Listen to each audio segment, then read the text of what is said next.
Hi எல்லாருக்கும் வணக்கம். இன்னைக்கான குக்கிங் எபிசோடில் ரொம்ப டிஃப்ரெண்ட்டான கத்திரிக்காய் வச்சு ஒரு சிம்பிளான கத்திரிக்காய் ரைஸ். வாங்க எப்படி பண்ணணுன்ட்டு பார்க்கலாமா?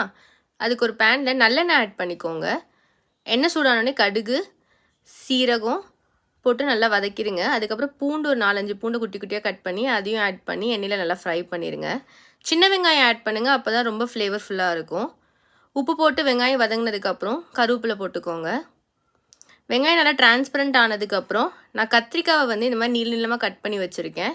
அதையும் ஆட் பண்ணிவிட்டு நல்லா வதக்கிடுங்க. க்ளோஸ் பண்ணி ஒரு 5 to 6 மினிட்ஸ் குக் பண்ணி எடுத்துருங்க. கத்திரிக்காய் லைட்டாக வெந்ததுக்கப்புறம் நம்ம இப்போ மசாலாஸ்லாம் ஆட் பண்ணிடலாம். 1/2 டேபிள் ஸ்பூன் மஞ்சத்தூள், 2 டேபிள் ஸ்பூன் மிளகாத்தூள், 2 டேபிள் ஸ்பூன் கொரியாண்டர் பவுடர், தனியாத்தூள், இதெல்லாம் போட்டுட்டு நல்லா வதக்கிடுங்க. எண்ணெயிலேயே வதக்கணும், தண்ணி எதுவுமே ஆட் பண்ணாமல். மசாலாஸ் ஃபுல்லாக வதக்குனதுக்கப்புறம் நம்ம க்ளோஸ் பண்ணி ஒரு 10 மினிட்ஸ் குக் பண்ணி எடுத்துடலாம். அப்பப்போ இன்டர்வல்ஸில் எடுத்து இந்த மாதிரி கிளறி மட்டும் விட்டுக்கோங்க. இப்போ நான் ஆல்ரெடி ரைஸ் வடித்து வச்சுட்டேன். நான் அது இதில் ஆட் பண்ணிவிட்டு ஃபுல்லாக நல்லா பரட்டி எடுத்துடுறேன். அவ்வளோதான், நம்ம கத்திரிக்காய் ரைஸ் ரெடி. வாங்க லஞ்ச் பாக்ஸ் பேக் பண்ணிடலாம். இதுக்கு நான் சைட் டிஷ்ஷாக ஆம்லேட் தான் இன்றைக்கி வைக்க போகிறேன். ஒரு பேனில் ஆயில் ஸ்ப்ரே பண்ணிவிட்டு நான் 2 முட்டை ஆட் பண்ணியிருக்கேன். உப்பு, பெப்பர் போட்டு 2 பக்கமும் நல்லா குக் பண்ணி எடுத்துருங்க.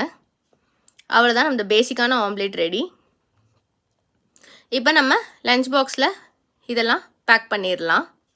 ஒரு சைடில் நான் ஃபுல்லாகவே ரைஸ் ஆட் பண்ணிடுறேன்.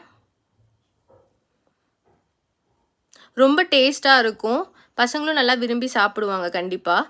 ஆம்லேட் வச்சுட்டு நான் பேக் பண்ணிட்டேன். ஃப்ரூட் ஸ்நாக்ஸ்க்கு இன்றைக்கி கொய்யா தான் பேக் பண்ணியிருக்கேன். நீங்கள் என்ன லஞ்ச் பேக் பண்ணிங்கன்னு சொல்லி எனக்கு கமெண்ட் பண்ணுங்கள். இந்த மாதிரி மோர் வீடியோஸ்க்கு சப்ஸ்கிரைப் பண்ணி வச்சுக்கோங்க. தேங்க்யூ, பாய்.